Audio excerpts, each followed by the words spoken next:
so that we can off the electric vehicles. We concluded and are about to launch the building of a huge gigafactory for 20 gigawatts of lithium-ion batteries in Sanand. The project should start construction in the next couple of months.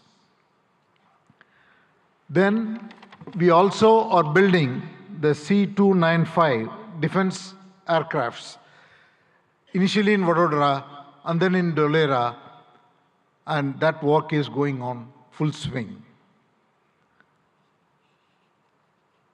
The Tata Group has also made a commitment and is on the verge of concluding and announcing a huge semiconductor fab in Dholera. And we are about to complete these negotiations and start in 2024.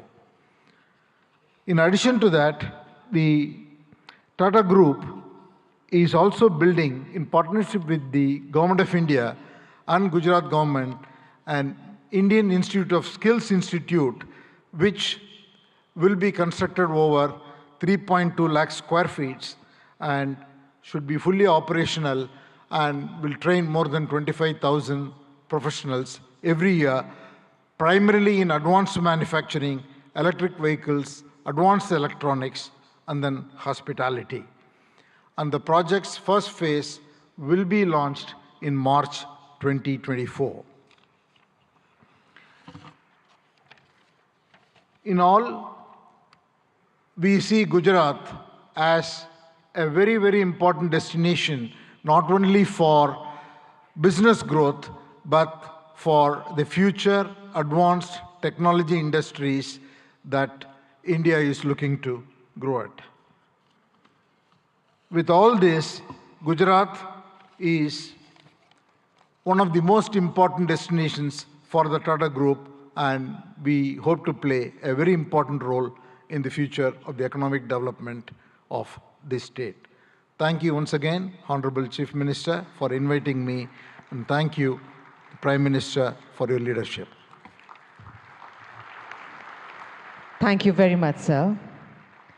We now invite Mr. Sultan Ahmed bin Sulayem, Chairman, DP World, UAE, for his address.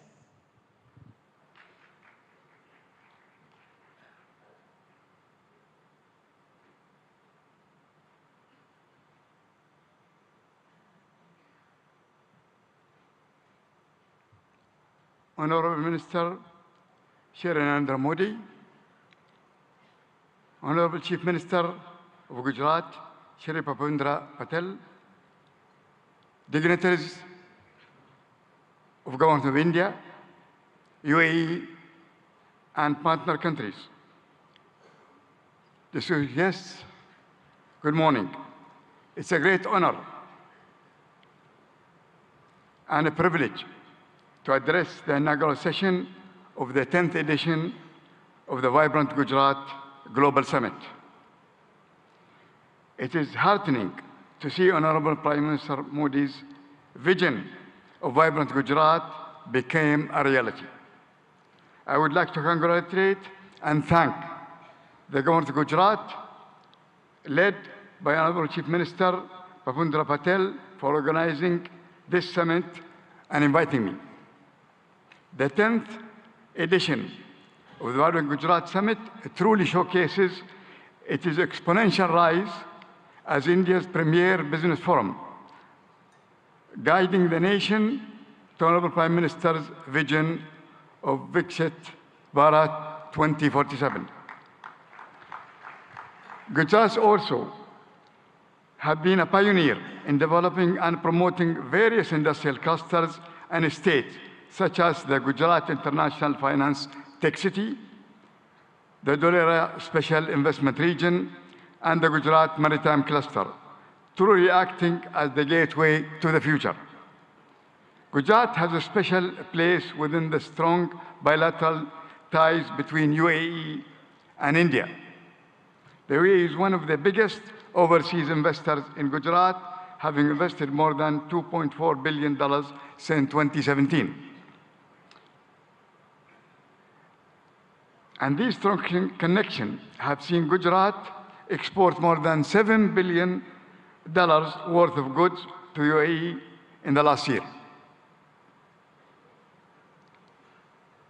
India was the fastest growing major economy in the world in 2023. This growth is set to continue under the strong leadership of Honorable Prime Minister Modi and Honorable Chief Minister Patel. Through investment and initiative like Gati Shakti, Gujarat and India will continue to realize their potential economic powerhouses. Like the vibrant Gujarat Summit, DP World also started our operation in Gujarat in 2003 with the opening of the Mundra International Container Terminal. Since 2003, DP World have invested in the state of Gujarat as well in other states in India in the tune of $2.5 billion. To develop multimodal logistics, ecosystem connection ports to free trade zone, container freight station, inland rail terminal, contract logistic, cold chain, and express cargo services. DP World is planning in the next 3 years to invest, in addition to that, $3 billion. We will continue to support Gujarat economy by building state-of-the-art container terminal at Kandla with a capacity of 2 million containers. Looking ahead, we foresee deeper trade, employment, and cultural collaboration between India and UAE. DP World has signed strategic memorandum of understanding with the government of Gujarat on the sideline of the summit, which reiterates our commitment to the state of Gujarat and India. We are proud to partner with the government for the development of India's logistics sector, and we will continue to support the manufacturing industries of Gujarat and the rest of India to make India goods globally competitive and accessible. I am grateful to the government of Gujarat and to the organizer for inviting me to this summit, and I am certain that the 10th edition of Vibrant Gujarat will set new benchmarks for success for years to come. Thank you very much. Thank you very much, sir. We now invite Mr. Shankar Trivedi, Senior Vice President, NVIDIA Global Field Operations, for his address.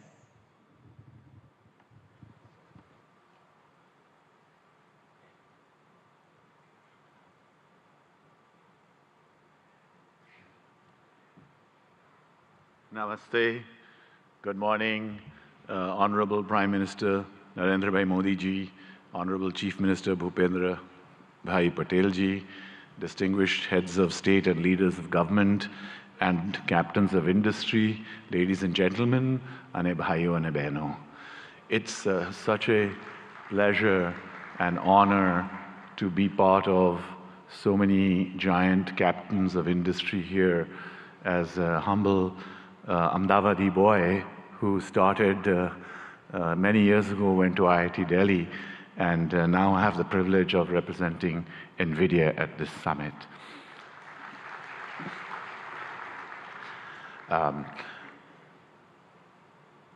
Generative AI is going to change the way we work, the way we do business, the way we govern, the way we live.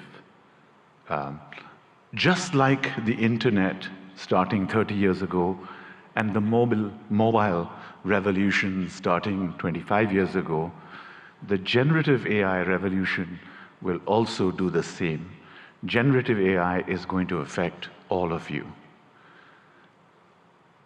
More than 5 years ago, Prime Minister Narendra Bhai Modi ji invited my CEO Jensen Huang to deliver a lecture to all of the heads of Indian governments in the Vigyan Bhavan. It is the first time that a global leader actually talked about implementing of AI. Thanks to the leadership of Prime Minister Modi ji, it has been a catalyst to accelerate the adoption of generative AI in India and also here in Gujarat. Today, I want to give you 3 specific things that NVIDIA has actioned over the last few months. Number 1, skills development. We have created digital content that can be delivered online and in person to hundreds of thousands of students, developers, researchers, and technical institutions. We are already rolling out this curriculum content on generative AI to all of our business partners here in India, especially the global systems integrators. We are now most willing and keen and eager to partner with universities and technical institutions here in Gujarat and elsewhere in India to deliver this compelling content to the hundreds and thousands of developers in India. India has scale, India has talent, India has amazing data, India has a unique culture. Sovereign generative AI requires scalable AI data center infrastructure, hardware and software in order to be successful. So secondly, I'm delighted to tell you that we are partnering with all of India's leading business groups, the Tatas, Reliance Group, and many others, to set up state-of-the-art AI data center facilities and provision them here in India. Specifically today, I'm very happy to inform you that our partner Yotta is setting up a state-of-the-art AI data center here in Gift City, and it will be available and go live before the end of March. Thank you, sir. And thirdly, we are very strong supporters of Make in India. Make in India for India and Make in India for the world. Our partners such as NetWeb and others, Eviden, Atos, are actually already making state-of-the-art AI hardware for consumption here in India and elsewhere in the world. And we are working strongly with partners both in the upstream semiconductor and ecosystems such as Sanjay and his company at Micron and other semiconductor ecosystem partners, as well as downstream partners such as our system OEMs, our ODMs, our contract manufacturers, and other data center providers to establish a very strong AI electronics ecosystem in India, which can service not just here in India and Gujarat, but also the global economy. Thank you again, sir, and it's a pleasure and privilege to be here. Jai Hind, Jai Garvi Gujarat, and of course, God bless America too. Thank you. Thank you very much, sir. We now invite Mr. Nikhil Kamath, co-founder and CFO, Zerodha.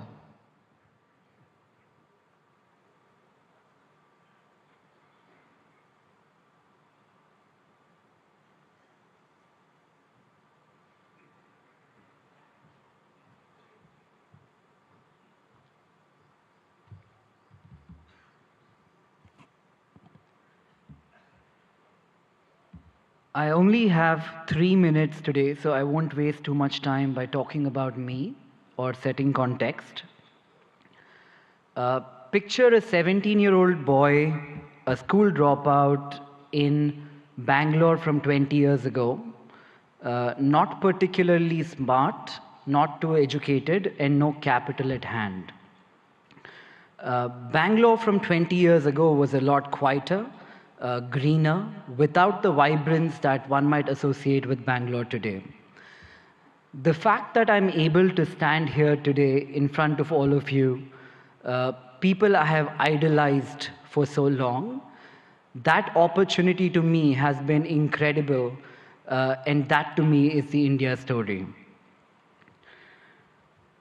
I often hear people talking about what India could be 10 years from now, what needs to change, or the fact that we will arrive in 10 years, in 5 years, or a certain period of time from today. I think we are standing too close to the trees and not seeing the forest, because the India I am in today, that is the India that, to me, has already arrived.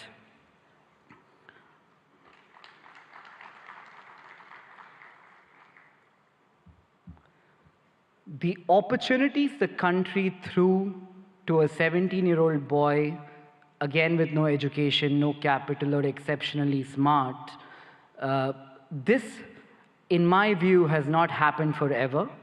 The last 10 years have been incredible, and I'm not the only exception here in India. There are many other exceptions like me. We all hang out.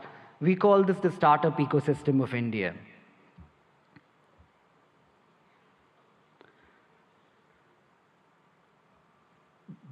The big change in India from the last decade, in my opinion, also has been that entrepreneurship has moved from something that we have all watched around us, heard in movies, or thought could happen, something that we aspire to entrepreneurship today, which is something that we all are actively trying.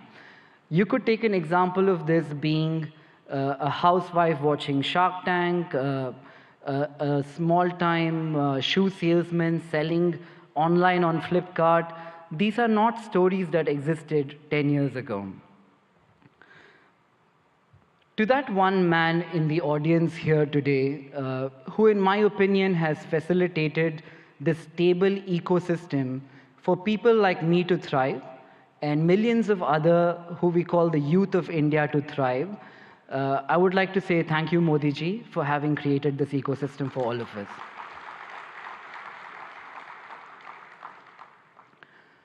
Growing up, I used to talk to people, that one relative in my family who went abroad, studied, and did very well.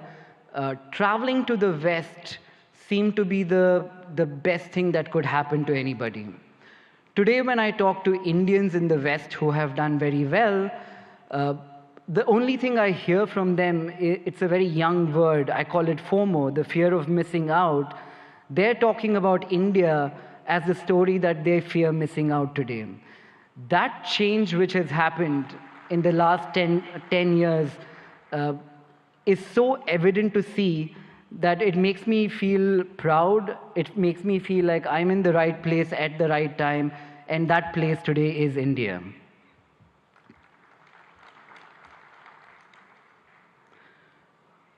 I often ask people, if their life was a book, what would they call the current chapter? It's a good question for all of us to ask ourselves. When I look at India and I ask myself, what would be this chapter in the book of India, the first word that came up in my mind was arrived. And finally, as I stand here in a room full of politicians, diplomats, dignitaries, mentors, I don't look upon this ecosystem as potential, as the way I'm looking at this today is we're all potential partners in a story that could change the global economic landscape today, and that story is India. And to all the foreign investors here, India is seemingly looking like the coolest party in town. I think what you need to be aware of is if you arrive too late, you might not get in. So I'd like to thank everybody, thank Modi ji for this opportunity. Thank you, everyone. Thank you very much, sir. Today we have with us dignitaries from a number of countries. We would like to invite them to share their thoughts with us today. We would like to invite His Excellency, Mr. Shin Hosaka, Vice Minister for International Affairs, Japan.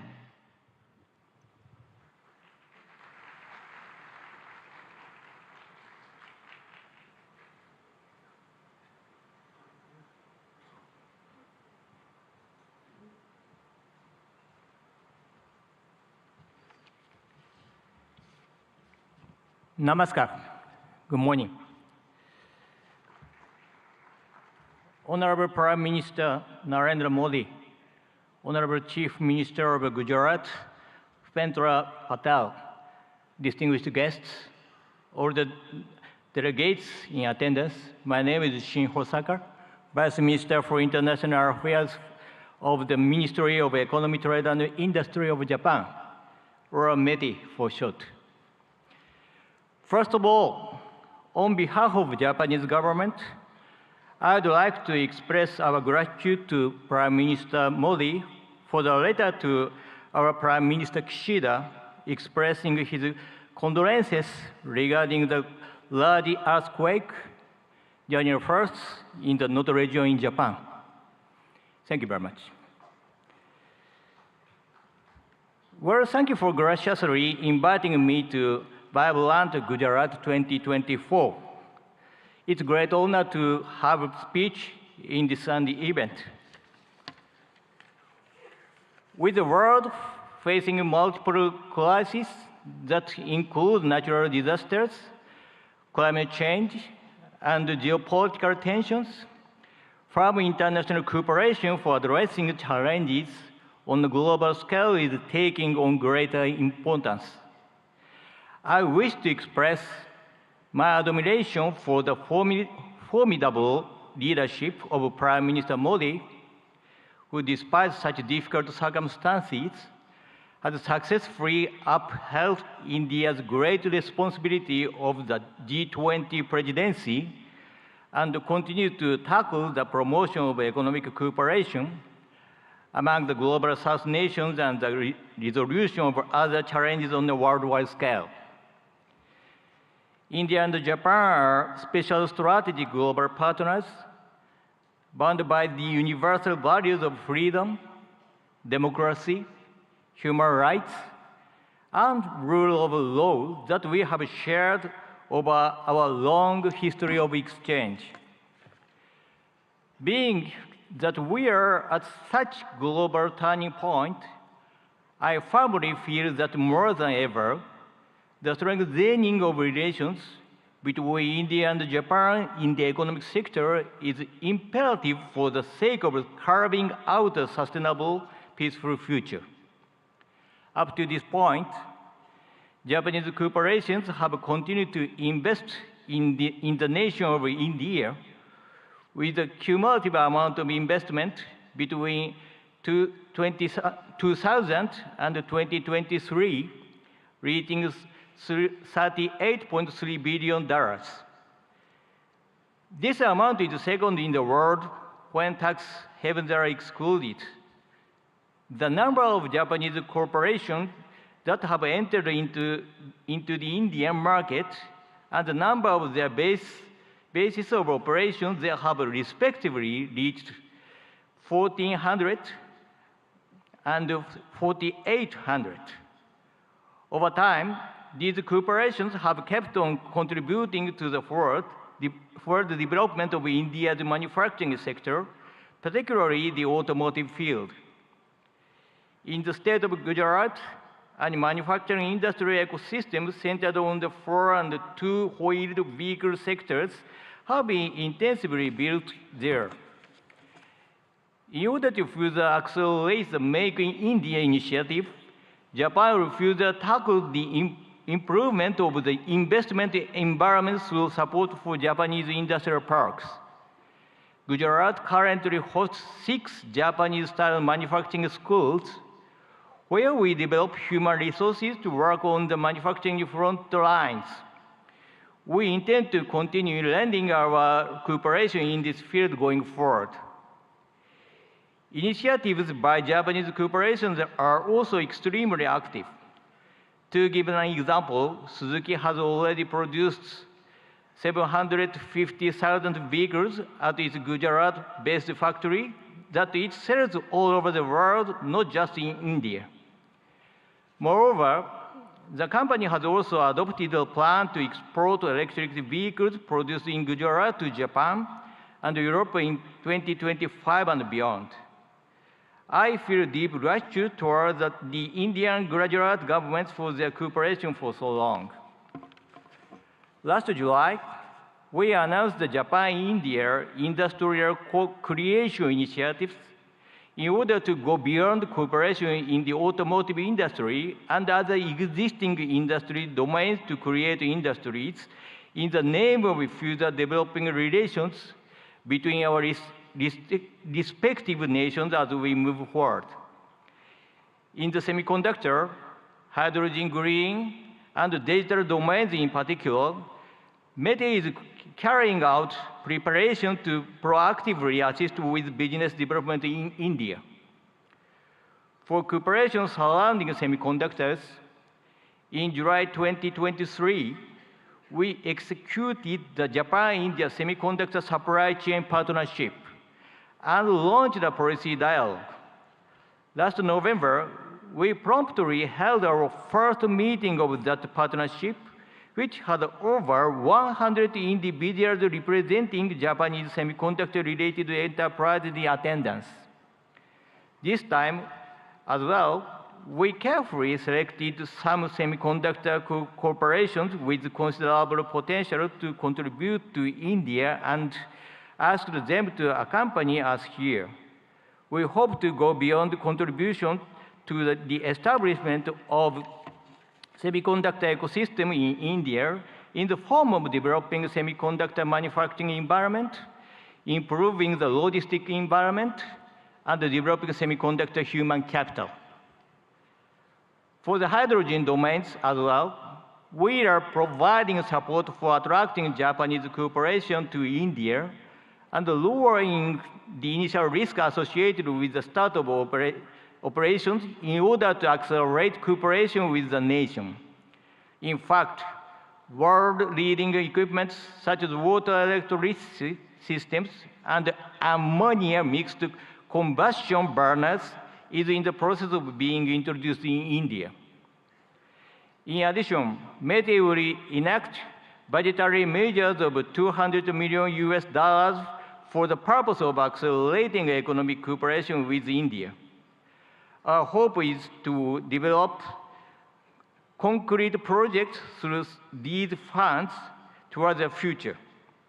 The concept of Vibrant Gujarat 2024 is gateway to the future. Let Japan, with its accumulation of technology, and India, whose growth is just beginning, join hands in driving forward international society and carving out the future of the world.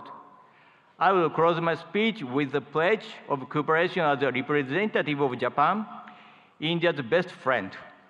Thank you for being such an attentive audience. Thank you very much. Thank you very much, sir.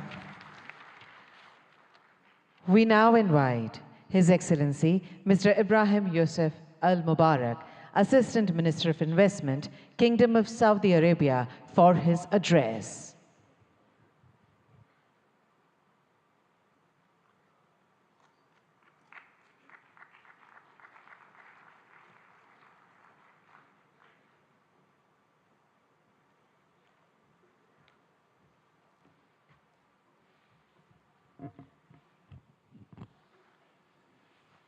الحمد لله والصلاة والسلام على رسول الله. دولة رئيس الوزراء ناريندرا مودي، معالي رئيس الوزراء باتيل، رئيس وزراء ولاية جوجرات، أصحاب الفخامة والسمو والمعالي الحضور الكرام، السلام عليكم ورحمة الله وبركاته. نامستي.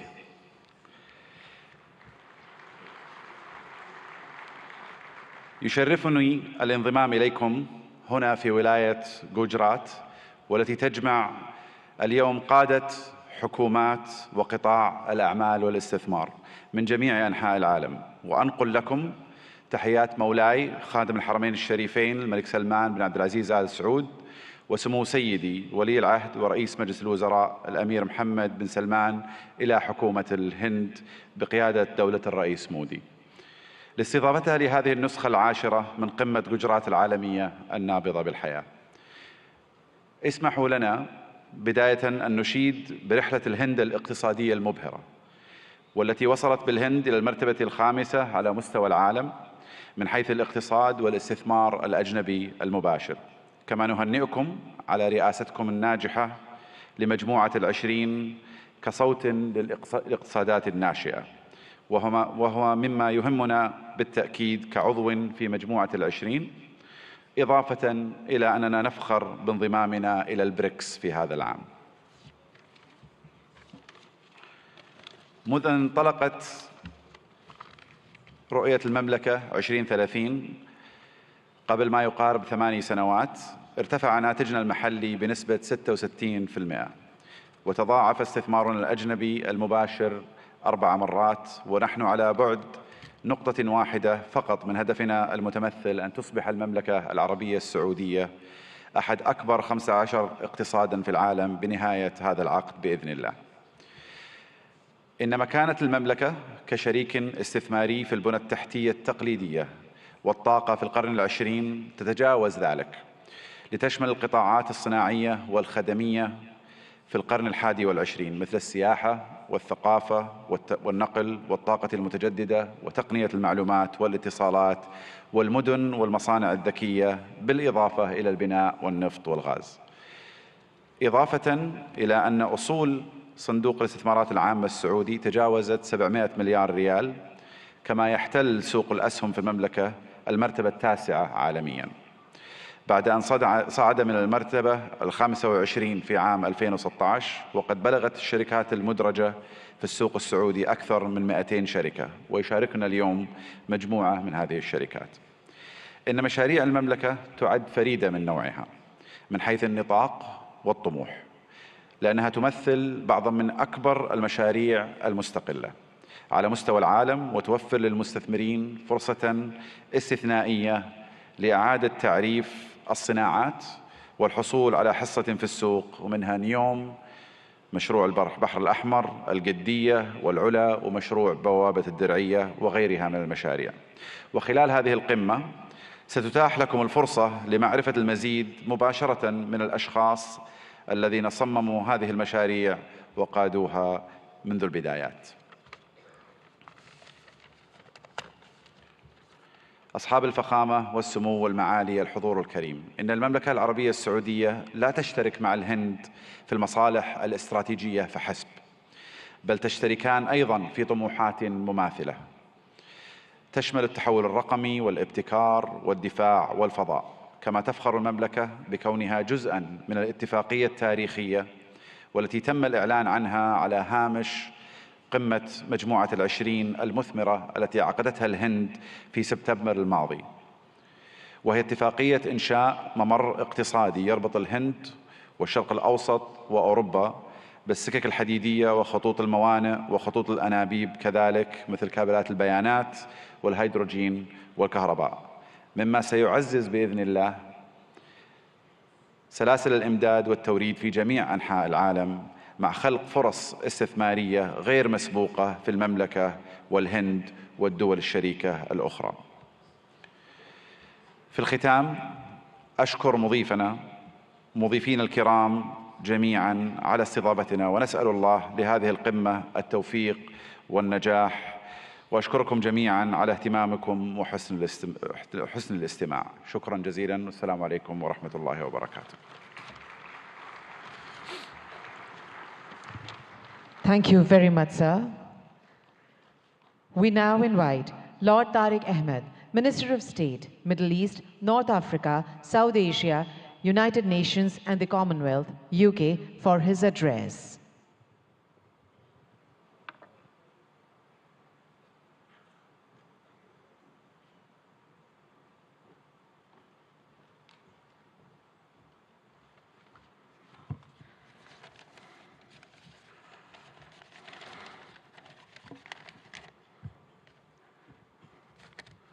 Honorable Prime Minister Narendra Modi ji, Chief Minister, President, Your Excellencies, ladies and gentlemen, and keeping with the tradition, I too can use the phrase, bhaiyo aur behno.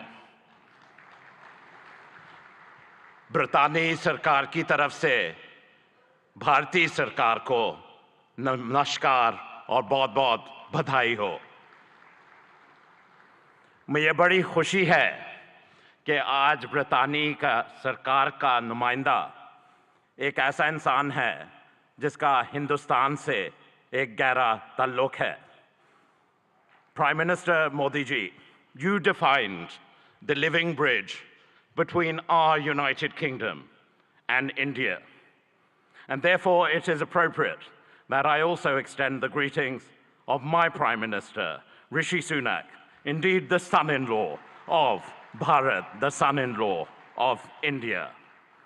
And on this occasion of the 10th Vibrant Gujarat, it's my honor to represent the British government on this auspicious occasion.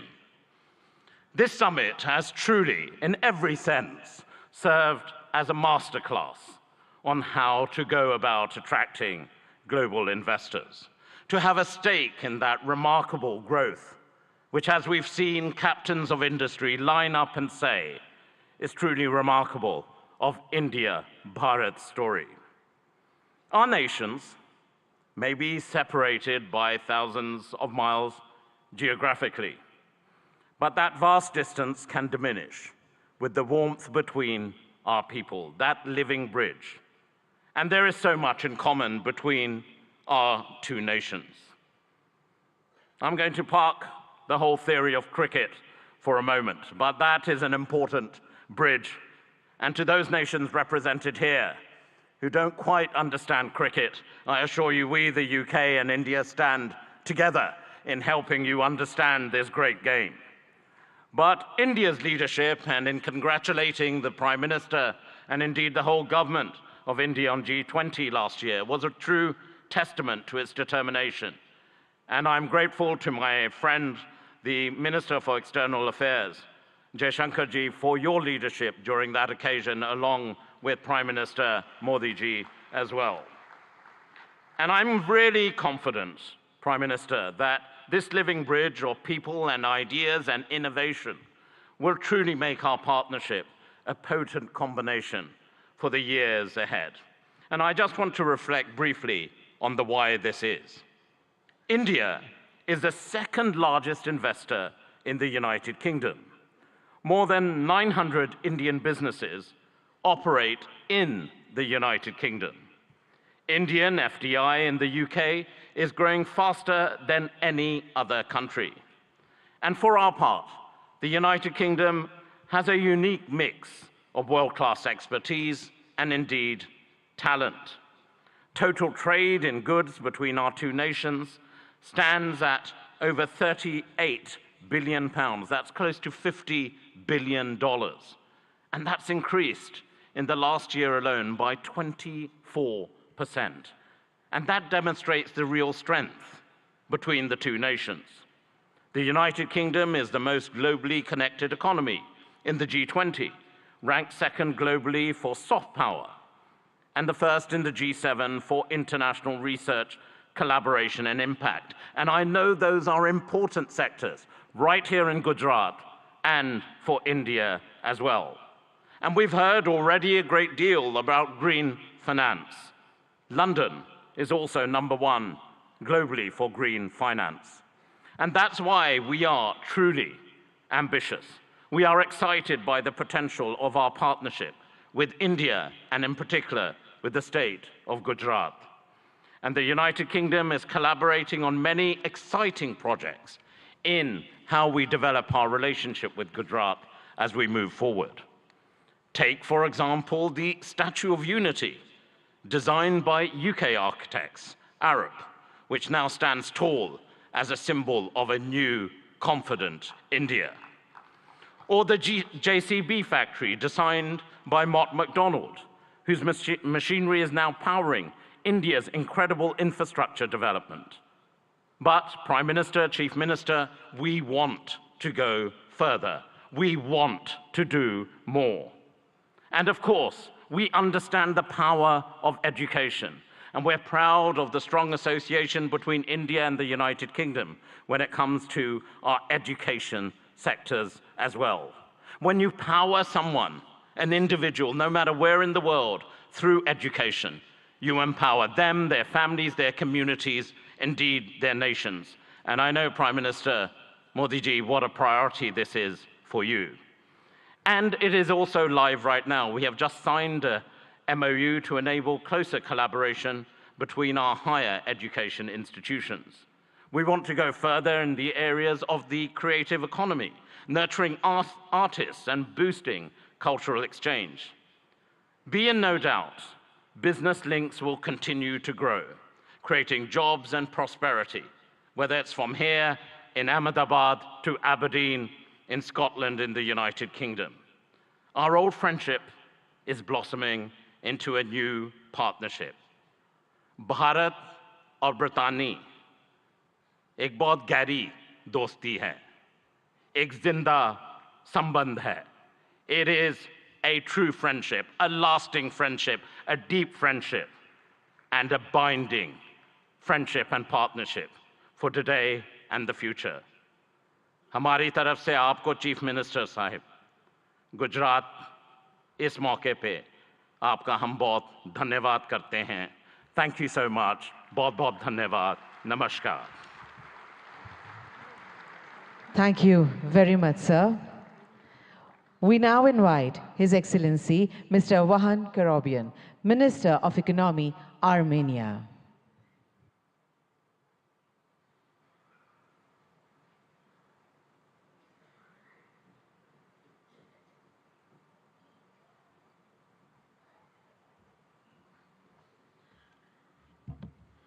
Honorable Excellency Prime Minister Shri Narendra Modi, Honorable Chief Minister of Gujarat Bhuendra Bhai Patel, Excellencies, distinguished guests, ladies and gentlemen. Welcome to the vibrant Gujarat 10th Global Summit.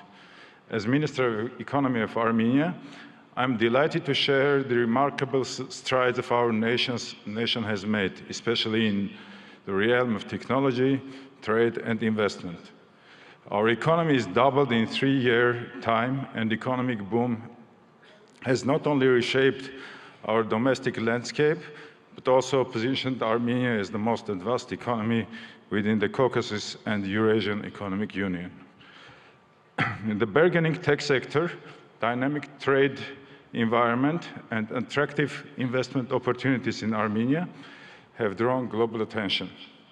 Our commitment to continuously improving a business-friendly environment is evident in our progressive policies, which have been instrumental in catalyzing growth and innovation. For example, with our good friends from United Arab Emirates, we managed to increase our mutual trade by 10 times to $2 billion in just 2-3 years, building firm trade bridges between different fragments of the world economy. A pivotal aspect of our economic narrative is the increasing movement of trade and investments between India and Armenia. This bilateral investment flow is a testament to the deepening economic ties between our nations.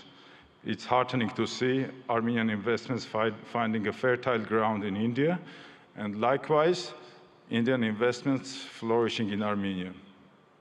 We see investments in high-tech manufacturing, metallurgy, mining, jewelry and diamond cutting, and other sectors. Armenia may also contribute to semiconductor efforts of Gujarat and India, especially in R&D services. We have homed R&D centers for several semiconductor companies, such as Cisco, Microchip Technology, AMD, Siemens, NVIDIA, Synopsys, and others. Given this promising potential, it's crucial for both the Armenian and Indian governments to further encourage and develop this mutual trade, logistics, and investment opportunities. By doing so, we can unlock new avenues of collaboration, foster innovation, and pave the way for a prosperous future. Armenia's strategic position within the Eurasian Economic Union opens up additional prospects. Leveraging this position can benefit businesses looking to tap into the expansive Eurasian market, facilitating industrial development, trade, logistics, and joint ventures. Honorable Prime Minister, recently, Prime Minister of Armenia announced Crossroads of Peace project that is aimed to strengthen logistics and economic connectivity across the region. As we convene at this summit, I offer you to explore the logistics opportunities to connect India and Europe via Iran's Chabahar, Armenia, and Georgia. This multimodal transport route, which is under development now, may become a competitive linkage between Europe or Eurasia and India. For centuries, Armenian traders were actively engaged in trade between India and Europe. Let's strengthen our ties again, embark on new ventures, and march towards a future marked by shared success and mutual growth. Thank you for the honor of presenting Armenia at this prestigious summit.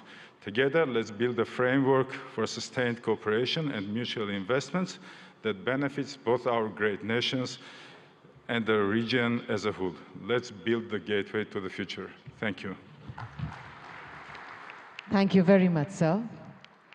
We now invite His Excellency, Mr. Tiit Risalu, Minister of Economic Affairs and Information Technology, Estonia.